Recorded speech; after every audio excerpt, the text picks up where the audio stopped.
बार्शी तालुक्यातील पूरग्रस्त नागरिकांना दिलासा देण्यासाठी Indian red cross society Barshi शाखेच्या वतीने आज एक महत्त्वपूर्ण मदत उपक्रम राबवण्यात आला। यशवंतराव चव्हाण सभागृह बार्शी येथे आयोजित या कार्यक्रमात तालुक्यातील पूरग्रस्त आणि नुकसानग्रस्त कुटुंबांना तब्बल 1100 मदत किट वाटप करण्यात आले।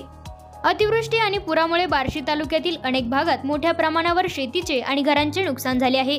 या पार्श्वभूमीवर रेड क्रॉस सोसायटीकडून गरजू नागरिकांना मदतीचा हात पुढे करण्यात आला। या मदत किटमध्ये जीवनावश्यक वस्तू, अन्नधान्य तसेच इतर आवश्यक सामग्रीचा समावेश असून या उपक्रमामुळे नैसर्गिक आपत्तीमुळे अडचणीत सापडलेल्या शेतकरी आणि नागरिकांना मोठा आधार मिळाला आहे। यावेळी कार्यक्रमास पालकमंत्री जयकुमार गोरे, माननीय आमदार राजाभाऊ राऊत तसेच रेड क्रॉस सोसायटीचे पदाधिकारी, विविध मान्यवर आणि शासकीय अधिकारी मोठ्या संख्येने उपस्थित होते।